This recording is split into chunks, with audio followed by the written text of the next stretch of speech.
Welcome in to the Energy Tech Podcast, where today we are joined by special guest, DJ Malones. Today we will break down well-packed connectivity and security, leveraging Tosibox. Mike and DJ, welcome into the show. Oh, Jeff, hey, glad we could be here. I am your co-host, Mike Flores with the Energy Tech Podcast. And we have our return guest, Mr. DJ Malones with Tosibox here in the house at the Energy Tech Podcast as part of Opsite Energy's control room. DJ, welcome back, man. Good to have you on the show again. Glad to be back, man. Yeah. Y'all have upgraded it a little bit. Yeah, we're glad to have you, man. It's always great to talk to you because Tosibox is always doing some great stuff. And, the last time you were here, we had a crappy little sign for Opsite Energy. It was just a plastic placeholder that we had in the background. We've since upgraded. We got a nice glowing Opsite Energy sign, and it's pretty new. We're excited about it. It changes colors. I know Jeff's there on the production desk messing with it. As he does, always. The other thing that we've added, which I think is pretty cool, is our live shot from the control room. So we have that too. One of the things we like to do is let folks know that there's things that we're doing in the Opsite Control Center, and those carry over into the Energy Tech Podcast a lot.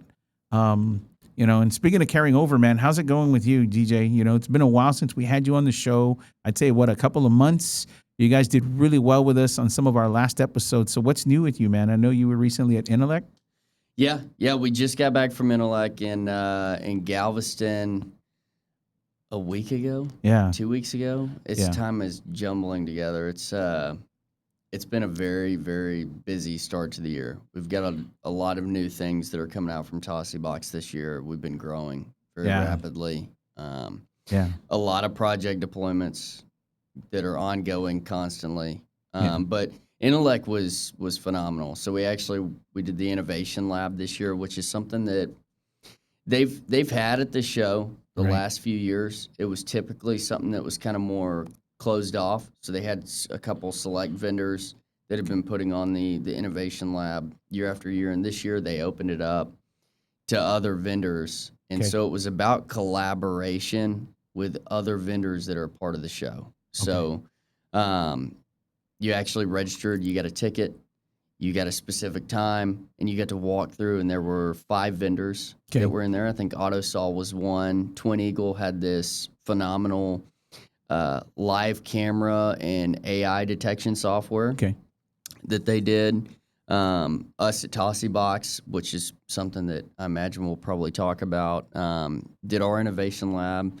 Cisco came and demoed something, and then I cannot remember who the SiteSync with LoRaWAN technology came in and demoed, and then also you had Cirrus and Snowflake, Ignition, and Opto that had a booth where they kind of had a demo that showed everything connecting in between each one as well. It was very innovative Intellect this year versus some of the ones in the past. It was just phenomenal. Yeah, I think, what I'm noticing as a trend in a lot of these shows is you want to get away from the pie in the sky presentations and you walk away with a cool little gadget. And I think what's happening now is more partners, end users, even vendors. I think they want to give more value, right? And so how you bring the value a lot of times is to demo your product. It's not enough to talk about it anymore, right? What you need to do is take your demo, deploy it in a real world environment, that real setting, and see it work. And then be allowed to raise your hand and ask questions and say, hey, this works great if I'm an end user in the oil and gas space, or I'm in manufacturing, or any part of the energy space. So I think it's not just Intellect, but I think overall the shows that Ignition puts on, the shows, that others are putting on, everyone wants more value from these. And then, of course, you always have the advent of AI right now. Lots of AI deployments. Get away from the pie in the sky is the biggest thing that I've seen that's changing, right? The other thing I think I noticed, too, is that's a generational gap change, meaning just like Tosibox and other partners, people want products they can get their hands on and see deployed right away. So there's kind of no waiting. Everyone wants a short time to value to prove out something. So they use these conferences and shows now as a way to deploy it quickly and get your hands on stuff, which is, I think, one of the key components for Tosibox. Yeah, the other feedback that had come in from the show, and the board members at Intellect kind of change every year. There's someone new that comes in. I think it's like a 7-year, 10-year if you make it on the board of the organization. But we have a lot of presentations about the theory behind these vendors' products. Right. But the guys that are actually coming to the show, they want to see, okay, well, what do I do? How do I actually deploy it? Right. How do I actually use it? What if something goes wrong and I got to pull a new one out of my truck and put it in place of the old one? What do I even do? Right. And so that the focus has come down more to real world applications. That's something that we've started to try and implement as well. And just our whole scope as a company is being able to actually show you real world scenarios of how these things get used. Yeah. Well, speaking of real world, one of the interesting things, and I'm gonna bring this up because every time I get Tosibox on the show, there's some real world stats. All right. So here's the first one from the FBI again. This is from CISA. Ransomware attacks in the industrial sector space spiked 87% year over year in 2024. So what they saw was a 28% jump. So take that from 87, do the math. What are we at? 60 plus. So now you have an up to 87% now. Ransomware groups that are targeting OT environments rose by 60% last year. Again, that comes from CISA.gov as well. What do they mean by that? Those are nation state groups. So nation state groups grew by 60% from 23 to 2024. And the last one I'll give you is only 19% of organizations felt completely prepared to handle any sort of OT security issue in the same period of 2024. 19%. So this is out of a confidence level of 1,000 companies, and oil and gas made up 60% of those companies. So that's 19%. To me, that tells me that we're still, even in this day and age, 2025, lots of great shows, lots of good products. We're still not prepared for a cyber attack. And today we brought you on the show because I think you have a really great demo we're going to talk about where companies do have some of the same issues, and Tosibox is still solving the problem for OT security, right? OT cybersecurity. Yeah, 100%. And it's not we kind of talked about this the last time I was on, but it's really, for years we were building networks a specific way. Right. And 6 years ago when I first started in the space, nobody cared about cybersecurity. They just needed something that works. Right. And there's still a lot of systems that are out there that had no cybersecurity in mind. Right. They just were built to work. Yes. There are a ton of platforms that are out there now, Tosibox being included in that focus with cybersecurity on the front end, and still get you to where you need to go without the massive overhead and labor time and certification time to get there. That's Tosibox's goal, is to make building networks as simplistic as possible. Right. And you don't even have to question about the cybersecurity. Yes. And one of the things that we know when you look at Tosibox as a product is that you're putting it in the hands of the people that a lot of times, DJ, they're not IT folks, right? So I've spent years in oil and gas, and one thing I know is it's not the IT guy that's going out there putting an appliance to protect an OT network. In fact, the person that's doing that is some of the listeners to our show, which are automation techs, SCADA tech. Sometimes it's the dual role I&E/automation person tech that's doing that. Very seldom is it a true OT director. It's someone that's relegated to the OT space that has to have something in their hands where cybersecurity training is not top of mind for them all the time. Yeah. And I think that is where Tosibox is filling the gap, right? When it comes to providing a product that they can get to deploy pretty quick. Right? Yeah. It's really being able to have a platform that at the CISO level that is approved and meets the cybersecurity standards of the company, but not having to have your one IT person for your entire company physically go to every single field site to deploy it. Right. And that even in the case if you're using something like a Cisco or a Fortinet, they're not going to every field site to deploy it anyway. They're configuring it, and then they're sending the guy to the field to plug it in. And then what happens if there's a problem? Okay, well, then he has to somehow get remotely into it or get out to the field to go make a change because the guy in the field can't do anything about it. And that's what Tosibox tried to solve. That was the whole inception of the company, was we want to solve that issue to where anyone in the company could set this up, and the cybersecurity team at the company doesn't have to worry of whether it's checking the boxes or not. It just does that for them. Right. And I think the value even on top of that, DJ, is the remote capability to establish a secure firewall in a few minutes. Yeah. And I think that gets lost sometimes because you don't need 50 plus hours of cybersecurity training. Why?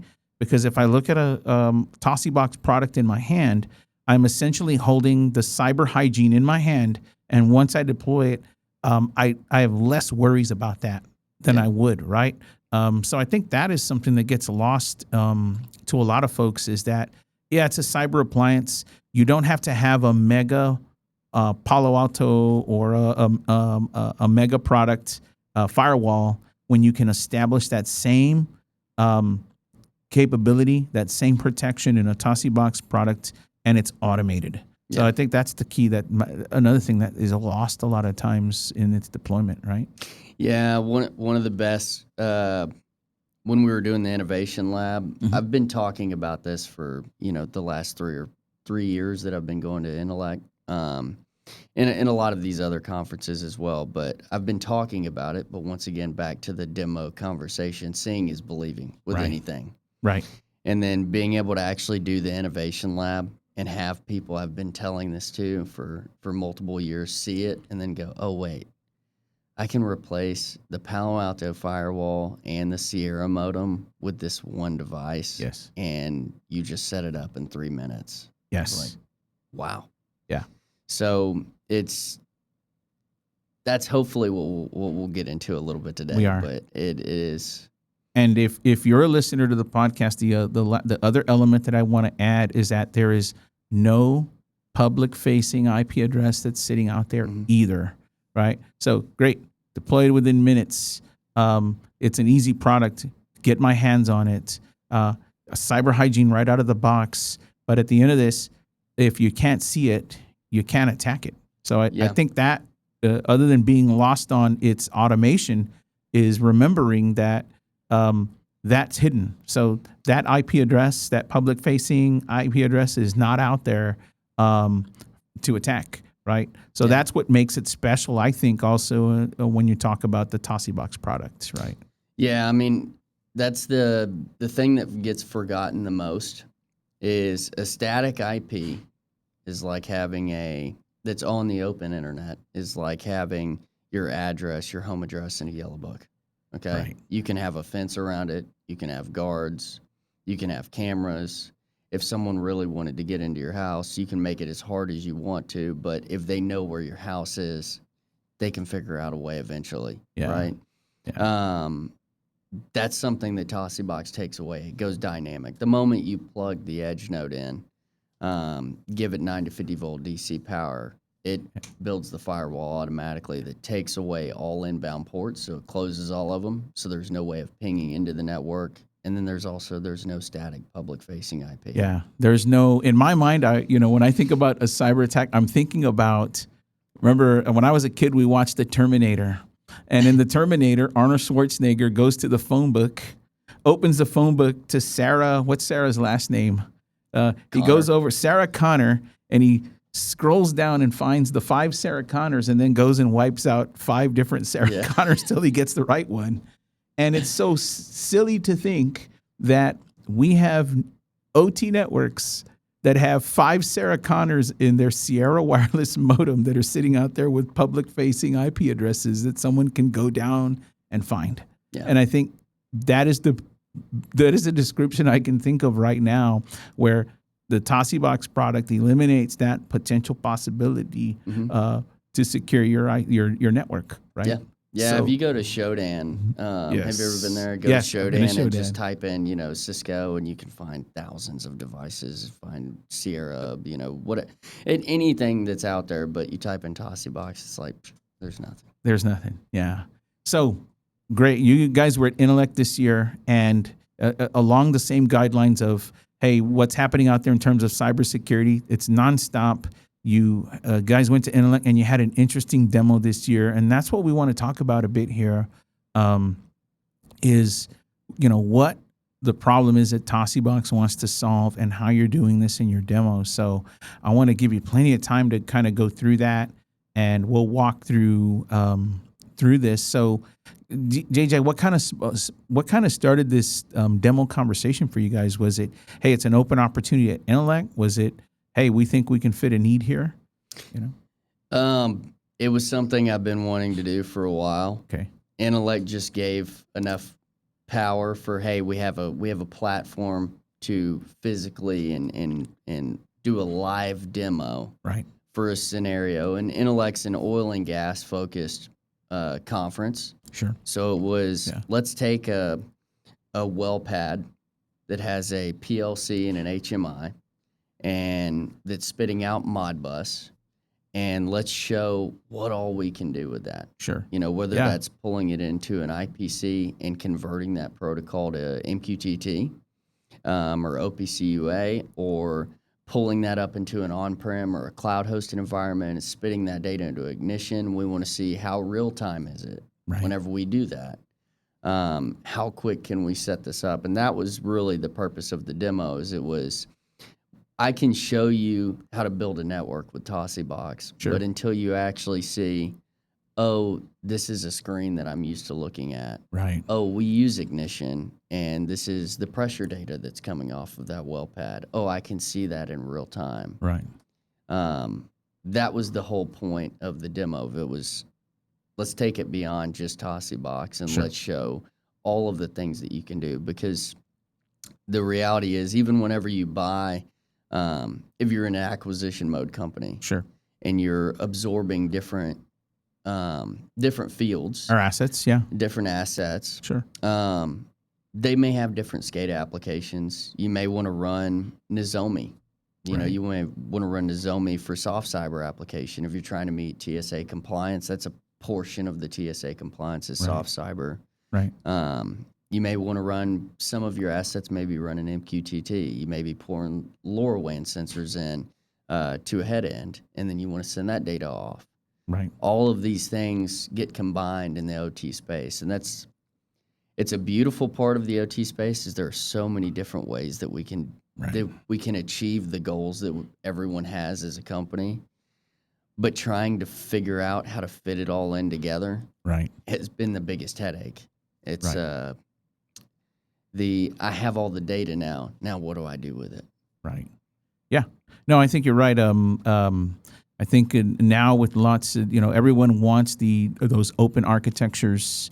We hear a lot about the integration, especially in a component such as like the unified namespace. I think everyone wants now products that are open source, lightweight, report by exception, fill in the blank.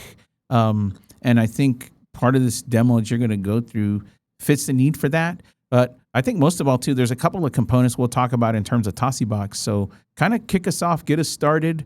Let's kind of walk through the demo and what you've got. And we'll start off with, hey, what's the problem that we're even trying to solve, right? Yeah.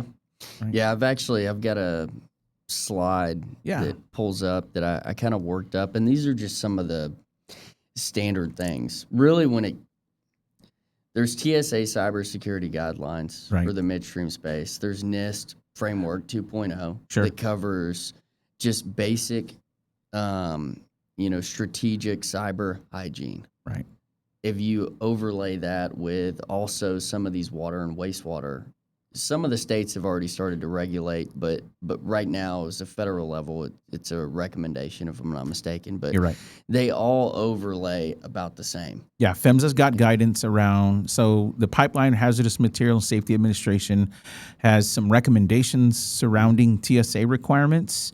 NIST, usually if you're on in terms of NIST, you'll see that more if I'm publicly traded. You may see a NIST component that's applied. You have IT groups. They want to follow specific regulatory rules or follow a NIST requirement. A lot of times you'll see that in a publicly traded group, maybe a private M&A midstream. That may not be the case. So what they'll do is typically follow a TSA or short PHMSA requirement just to be safe, right? Yeah. That's what they'll do.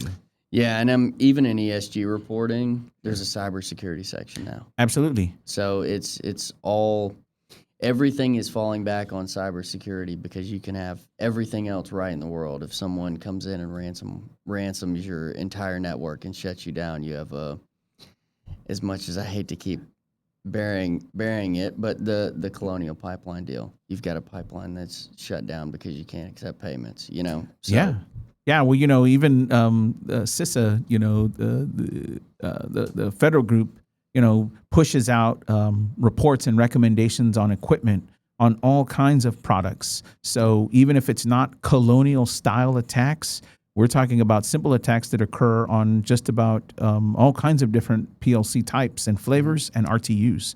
So you're not limited to just pipeline shutdowns. We're talking about equipment failure. You're talking about getting access to compression, deliberately damaging equipment or having access to equipment that's now outside of your control or is inside your ICS. So I think it's, even if it's not colonial style, that's going to make the news.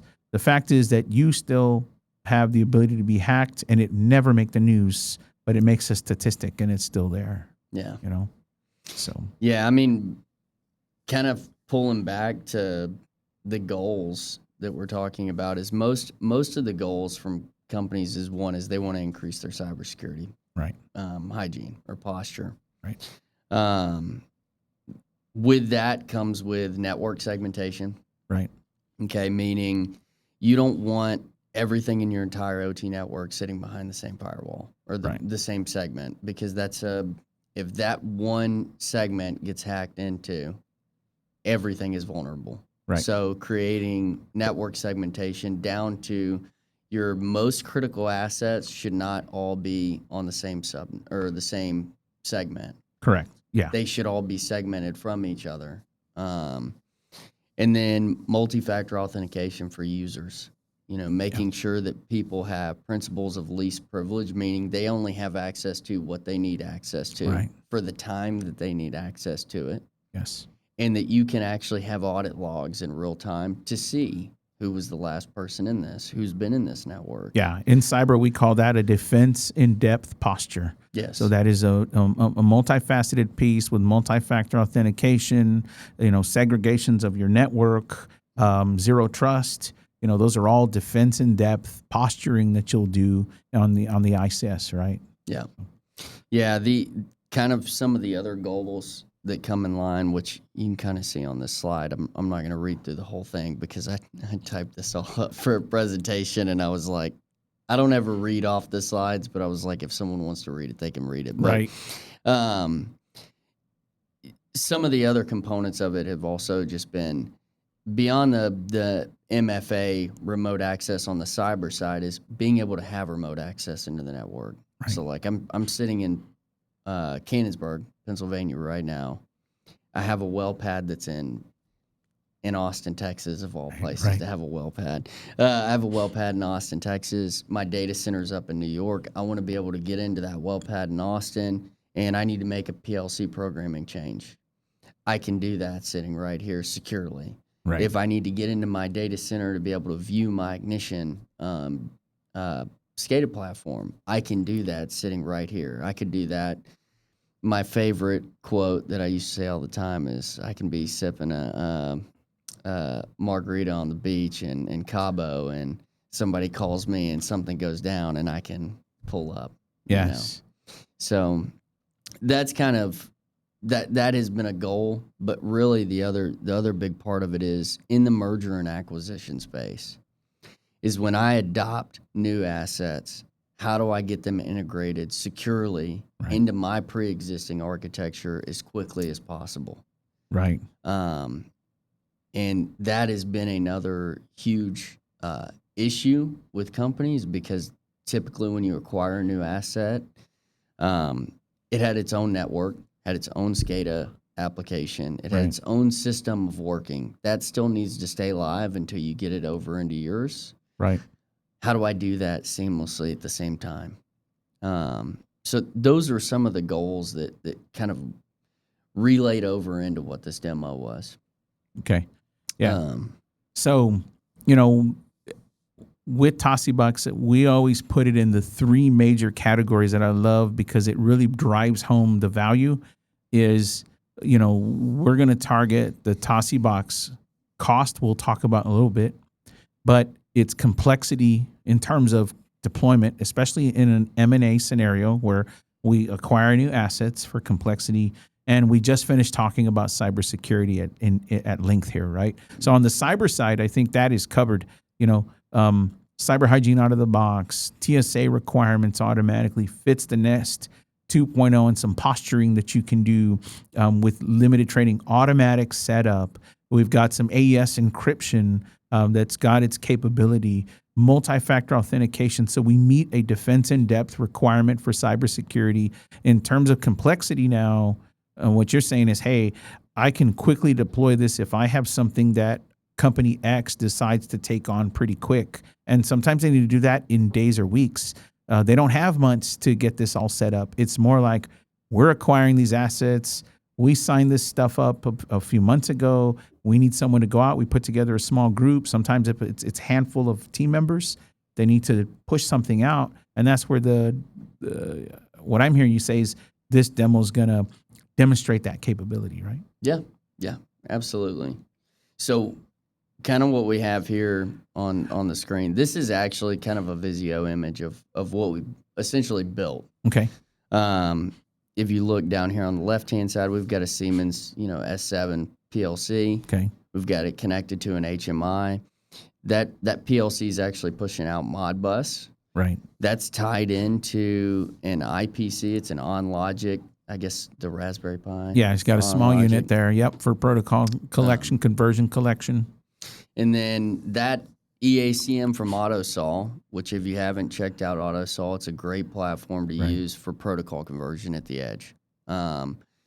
We could take the Modbus and change it to OPC UA. We could change it to MQTT. Why would we want to do that? Well, for one, in remote assets where you're using cellular data or you're using satellite data, and that costs money, if you convert that protocol over to MQTT and switch it to a publish and subscribe scenario where you drastically decrease the amount of data that you're using. Right.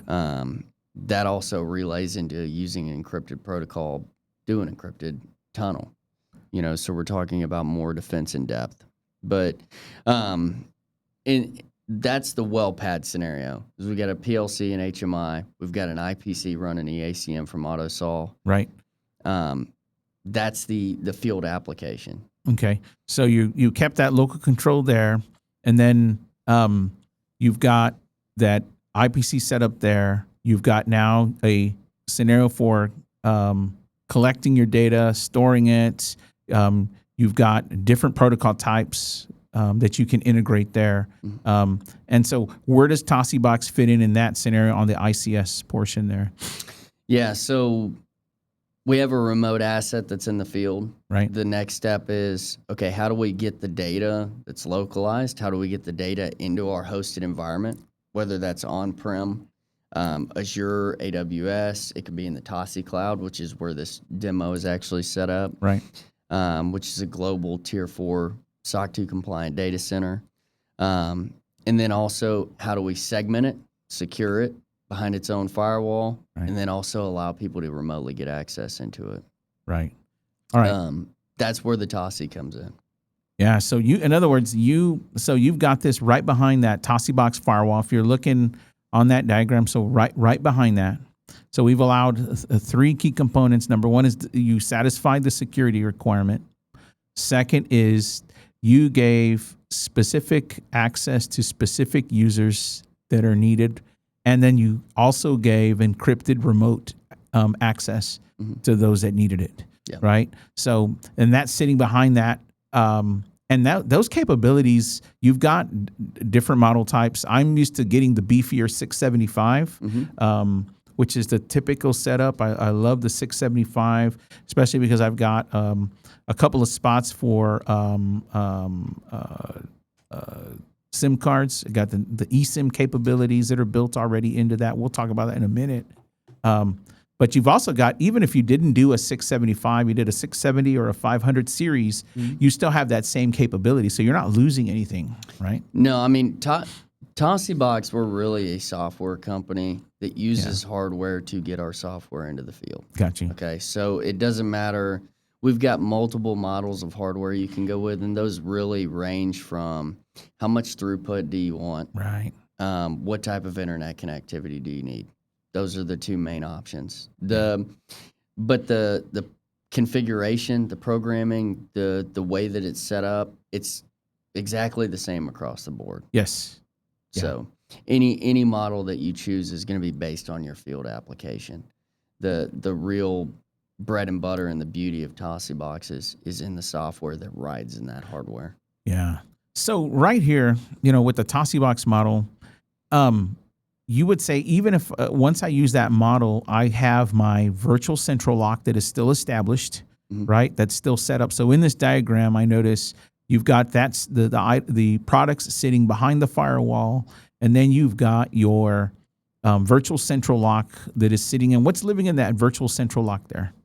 Yeah, so the Tosibox hub, or the virtual central lock, we call it the hub now. Okay, the hub. Okay, is that a new? All right, so it's been about a year. We started has it calling been? it the hub. Okay, so not the VCL anymore. I'll start dropping VCL. Sorry, Jerry Reeves, if you're listening.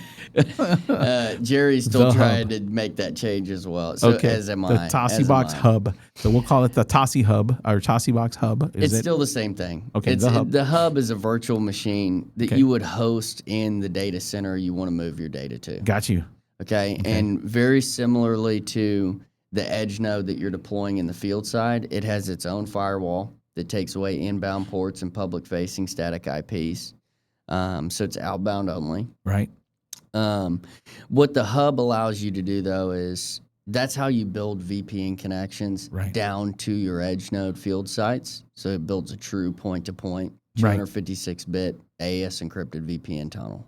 Between each of those edge nodes individually. So that's the hub and spoke model. It looks like a wagon wheel. Right? Yes. And then beyond that, the hub holds audit logs of who's accessed this network at what times. You can segment the data that's coming from your network through access groups. And those are drag and drop menus. So I can have 100 sites in the field, and I've got 50 that I need to send data to my Ignition application. That is what I'm building into now. And then I just had acquired a field that was using Signet, and I want to send the data from those 50 sites to the Signet application.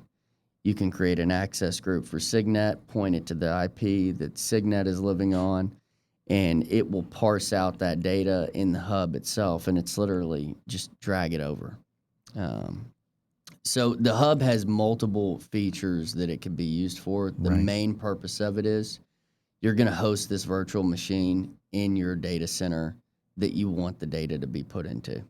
Right. And you bring up a good, interesting point. So I know that we're targeted on oil and gas, but, as recent as this weekend, we've have a deployment there for a data center in Canada. And so the data center in Canada is leveraging this for water meters that are sitting in Canada with Tosibox, and behind that Tosibox is their Badger meters and then you've got a protocol converter, and then now there's two flavors. You've got Ignition Cloud Edition, and then you've got full-blown Ignition that can still sit in the Tosi cloud in that hub. So the Ignition is living in the hub, right? And so you have complete access to that. That's what they, the data center group wanted versus going with Ignition Cloud Edition. So there was still that capability there for them to get Ignition. The only thing that we're not going to do is some controls coming out of that setup. However, they wanted that specific to the water meter data and their BMS and their power collection and power data, which is now our data information for power is now what they're going to begin collecting. They were so excited about it, but they've got that security with the Tosibox as well. Yeah. So, now that you've got that, I noticed on the other right portion of that diagram, you still have the same level of capability for equipment to the hub. Is that right? Yeah. Yeah. So typically the hub will sit in on the head end of your data center, and then you may have an application server that's running, Windows 11, and you're running Ignition on that. And then, maybe you want to drop Nozomi Guardian in or something from RMS, or you could be using Dragos at your on-prem data center. Yeah. You want to have that connected internal to all of your outside and external assets. It's literally is a plug and play into the Tosibox network. So we actually had an application with a rather large upstream company that's in acquisition mode. Right. They came in, we spun up an application server for them. They dropped Nozomi Guardian in.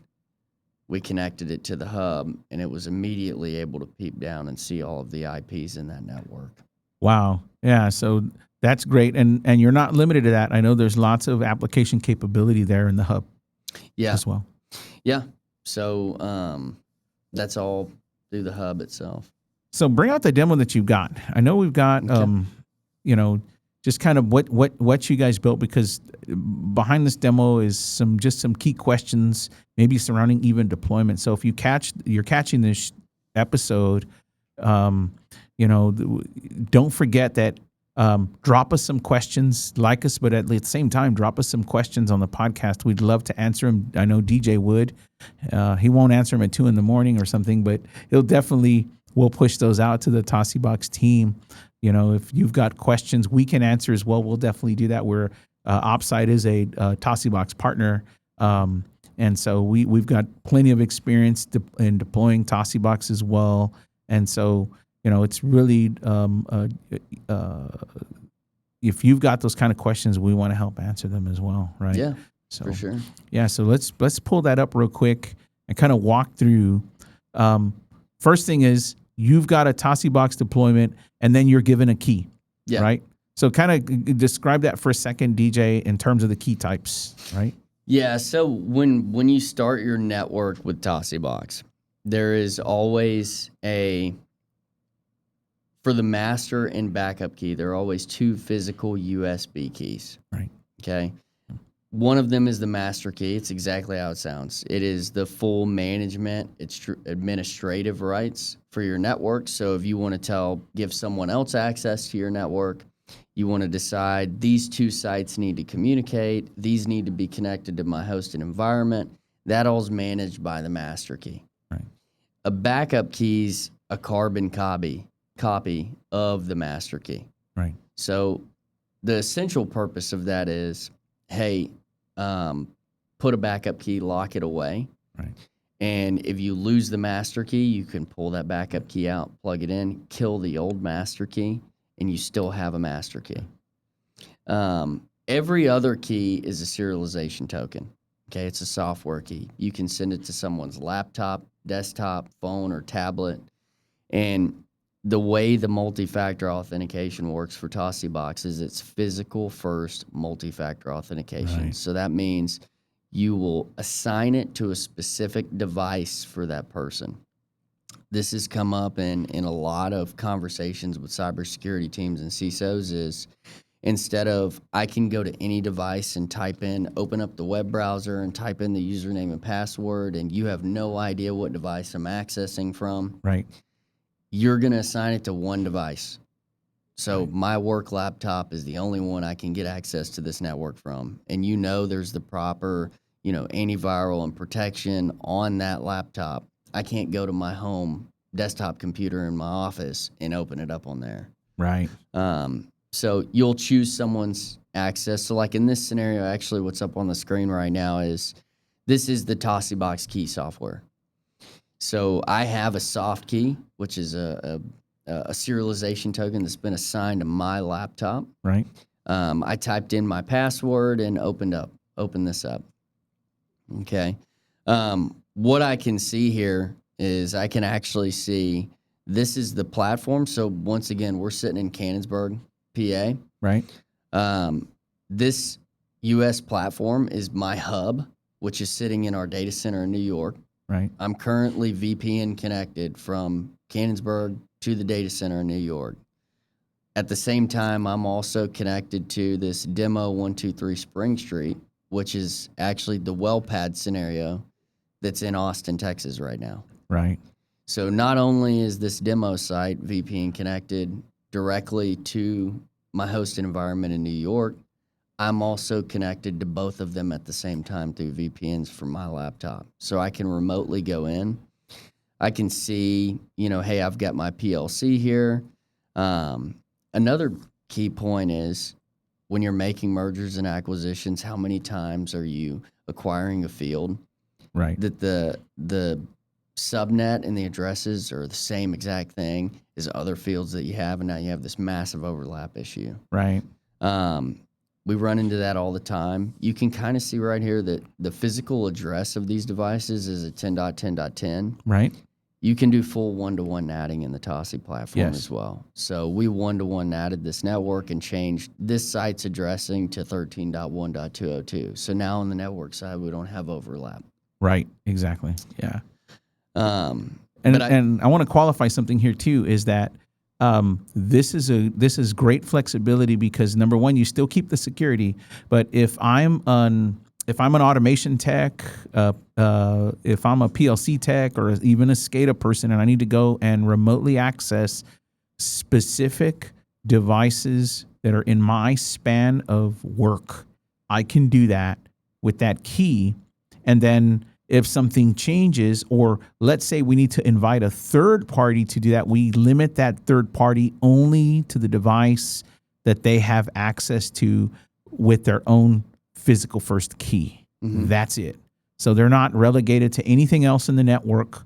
They're automatically only given their span of work that they can work in if I'm third party. So if I'm working on a gas chromatograph because I'm A, B, and C integration group and I only have access, I will only work on that gas chromatograph, and we can limit the time. So we can say, you have 2 hours to get this fixed. Once your 2 hours is up, it is up, and your physical first access is closed out.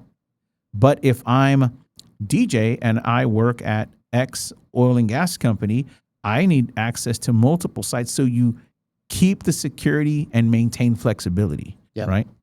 Yeah, and you can also, it's literally check boxes for managing the user access. So the first part is sending, like I could send you a key to your laptop that's sitting in front of you.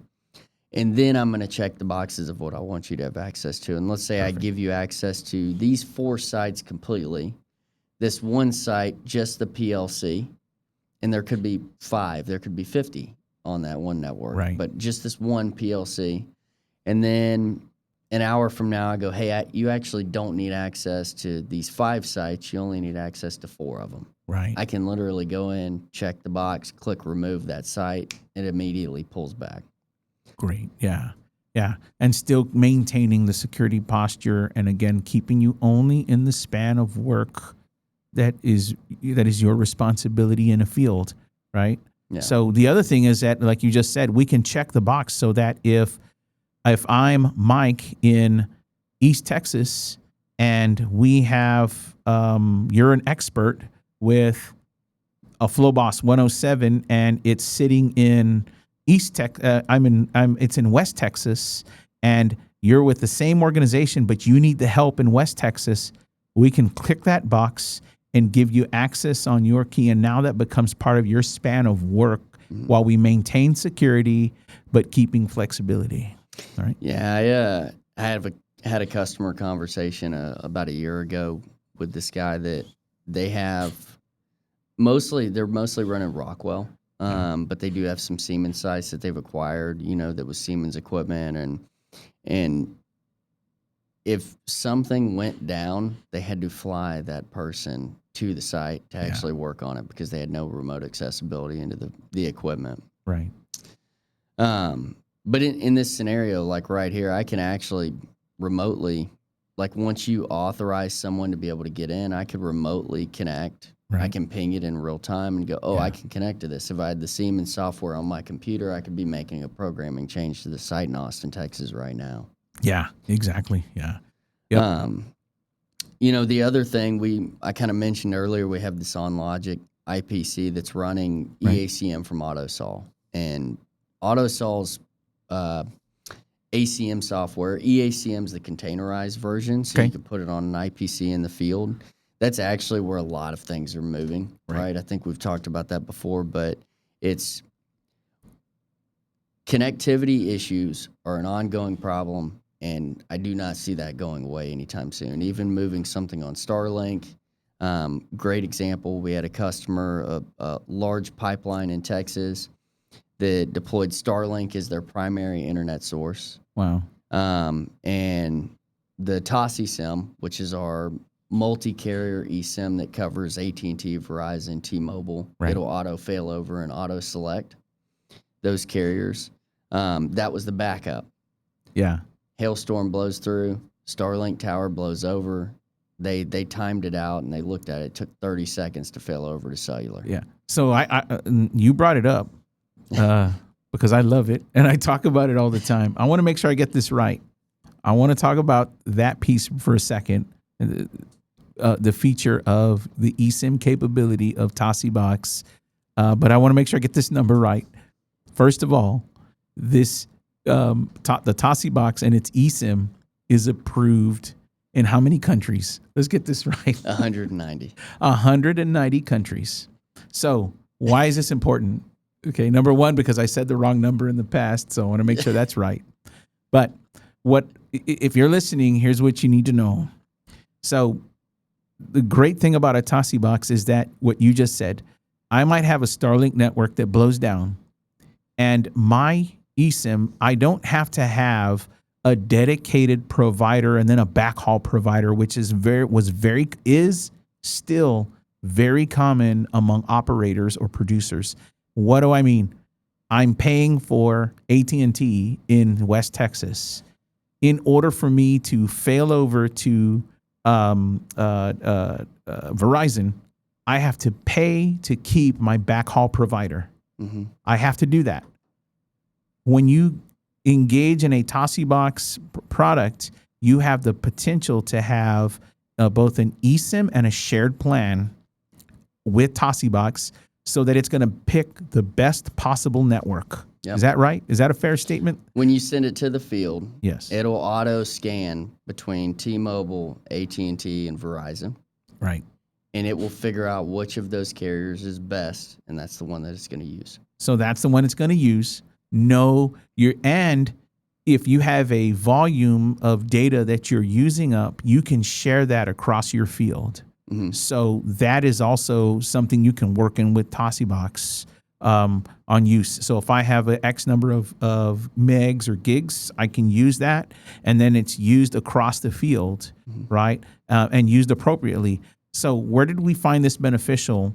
When I worked with another midstream company, we had assets that were in Mexico. We had assets just across the border in the United States, and the midstream company had to pay additional penalties for using the Mexican network outside of their AT&T contract. The minute that as soon as you sign up with Tosibox, because it is approved in both countries, we can leverage the Tosibox and its eSIM capabilities on both sides of the border with no penalty. Yeah. And I think that is something that you should consider in any way that you are running either an interstate or an intrastate pipeline, or an interstate or intrastate assets, right? Even in a scenario where it's merger and acquisition. So if I'm Y pipeline group and we acquire X pipeline group, we might buy in two different backhauls, but by implementing a Tosibox product and having that capability means I transcended that agreement, and now I can use the best possible network in both fields. Yeah. That's really what we're saying here, right? Yep. So I want to make that clear for if you're listening, you listen to that. I want to make sure that feature, because a lot of people miss out on that because they spend a huge amount of CapEx or OpEx dollars rather on those plans, right? And they don't realize they can do it. The other thing that you can do with that same plan is put your APNs right behind a Tosibox to do the same thing in terms of a radio network, which is another application doing the exact same thing. So, again, I don't work for Tosibox, but I know just from experience the thousands of dollars that we saved in doing that at the last midstream group that I was at. So it really helped us out that way.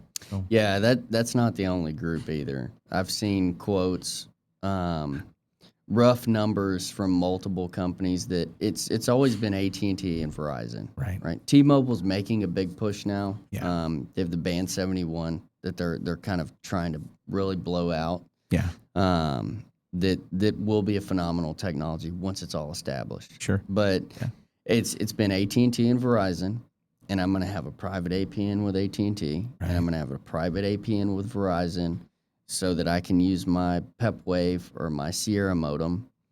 And I'm going to use 25 gigs of data a month, but I'm going to pay $11,000 because of how many sites I have. Right. That's a very realistic number that I've seen multiple times. Yeah. And then we look at it, and to switch everything to Tosibox and to switch the carrier to the TosiSIM, to where you have 3 carriers, not just one, or not just 2, that you have to choose one as a primary, one as a backup. It's going to auto choose for you. Dropping that number by like $4,000 or $5,000 a month. Yes. It's insane. I've seen the bills firsthand. Yeah. What that looks like, and it's a waste of OpEx, dollars that can go away by looking at it that way and saying we can deploy the product that way. So I don't want to veer off the rest of the demo, but man, I think if you're a producer, an M&A scenario, you need to know that. Yeah. So well, let's get back on track. I didn't want to lose out on the demo piece here. Yeah, no, that was a phenomenal segue, Mike. So kind of like I was talking about before, though. So we saw I can ping these devices, the S7, the Comfort Panel. I can ping those remotely. Right. I can also remotely get into this IPC, which I've done here. If you want to, you just double click on it. It opens it up in my web browser because I'm VPN connected. It's almost like I'm sitting on the same LAN network right now as that device. Got you. And forgive me, because I'm not an Autosol expert, so I don't know exactly how to do that, how to convert the protocol myself. But I can literally look in real time and say, hey, Edge ACM is running. CPU statistics are being pulled from this OnLogic IPC. If I wanted to convert this protocol over to OPC or MQTT, I can do that right here. And I can do that remotely. So the next step is literally connecting this field site into my on-prem or cloud or data center hosted environment, wherever that may be. Right. That's this Tosibox US platform. These are actually already connected, which is why whenever I hit this drop down, the demo 123 Spring Street pulls up. But the way to do that, and since I don't have the master key, I can't exactly show you everything, but is I would hit devices with my master key. I'd click connect locks, and it's going to pull up with a list of every edge node that's in my main key platform list. And then I literally just check the boxes. I don't have to build IPsec tunnels. I don't have to go in and change firewall rule configurations and open and close ports. I literally check boxes and click, hey, I want to connect 123 Spring Street to my Tosibox US platform and click connect, and it builds a point-to-point 256-bit AES encrypted VPN tunnel that's always on and self-healing. So kind of back to that scenario earlier where the Starlink tower blew over. They lost Starlink comms. In 30 seconds, it reestablished the VPN tunnel via cellular. It's a self-healing tunnel. So this comes up on mobile equipment a lot. Right. You're traveling, you're wanting to pull GPS over Modbus coordinates, which you can do through the TOSI Edge node as well. And even when it's on the road, you can, every time it goes out of a Verizon network area and you lose connection and then it pops back up on AT&T, that VPN automatically reestablishes. Yeah. That, I think that is the quick capability of the product, that you're talking about. And, DJ, it's not complicated. So, we covered cyber. I think that's a given right now in the product, and still talking about complexity. What you really did here was kind of demystify the fact that you can connect pretty quick. So you're killing a lot of that complexity that's involved in the setup, right? And really, in working with Tosibox so long, when you tell someone, "Hey, I just need your outward internet connection," no one believes you. Yeah. And I think that is the one thing, especially when you're in the field. No, that's really what we need. We're going to set this up. In fact, we can pre-program it before we ship it. So that means that if I'm Mike, the OT guy in Cannonsburg, and I need to ship this to field site X near West Virginia, then I can set that up here, ship it to the OT team that's out there, have them deploy it pretty quick, do the same scenario here, and they've wasted no time. Yeah. So they're not calling me or anybody from the OT group to say, "Hey, we just discovered we had some connection issues." Why? Because we're on that same, in this case, it would have been CNX resources. Hey, on our network, it's deployed easily. We tested that. We shipped it to you. We plug and played the device, and now we're ready to go. And when I first got hands on the product years ago, years back, that was hard for me to grasp, especially in the space that we're in, right? But I think that is totally doable now. But in terms of complexity, I think it kind of eliminates that. Yeah, and even just kind of the last piece of that as well is just to kind of show you. So I can see my hub here, and then this is actually an application server. It's a Windows 11 app server that's running in our New York data center. I can just come over here and click RDP. I've already RDP'd into it just so I didn't have to go through the login stuff again. But I can open this up, open up my Ignition application, and I can see in real time it's, the well pressure is changing in real time right now in front of me. It's charting everything. This is that site in Austin, VPN connected to a data center in New York and sending real-time data through firewall to firewall, VPN connection in between. Yeah. We've been talking through it for a while, but the reality is the thing that takes the longest on building this, which we actually saw this with that data center application, was it's the Ignition build out in the cloud. Sure. And deploying the hub, in your data center. I think the longest I've seen that take is about an hour. Right. Once the hub is deployed and your applications behind it are all interconnected, bringing in new sites into the network takes minutes, literally minutes. Yeah. The actual configuration of the node itself is very seamless. I think complexity's out. Complexity's down. Minutes. Years ago, I think Jerry Reeves had said, Mike, I can get a seventh grader to do. I don't know why he chose that, but he said it. A seventh grader can do it in a few minutes. And I didn't say that to the guys in the field. I just said can be done in minutes. So the complexity's out. Cybersecurity's done. If someone is looking at a proof of concept in terms of cost, we talked about cost in terms of what you're saving on additional backhauls, things like that. DJ. But what else can you share maybe on in terms of that? You know, if someone's looking like super easy deployment, it's not difficult. We can enter into, you know, I know Tosibox is big about working with teams. They can set up a proof of concept with you directly, right? And kind of get something going to kick that off. Yeah. There's the cost of the platform itself. Whenever you start to break it down, I've got a couple projects that we've been quoting recently that are a couple hundred sites, right? 120 sites, somewhere around there. When we break it down with the hardware, the hub hosted in their environment, actually there's one that we're hosting for them with an application server sitting behind it so they can host their SCADA application, their ignition application. Right. As well as the cell service. So they've got 120 sites. They're going to do a 150 gig pooled plan over 120 SIMs. So that means all of the SIMs, each site has a little bit more than a gig of data it can use per month. Right. And I think 10 users that they want to bring into the network, they're at around that $65, $70 a month per site range. Yeah, there you go. Yeah, not bad. When you do that on the OpEx side of the costs per site, that's real. That is inexpensive.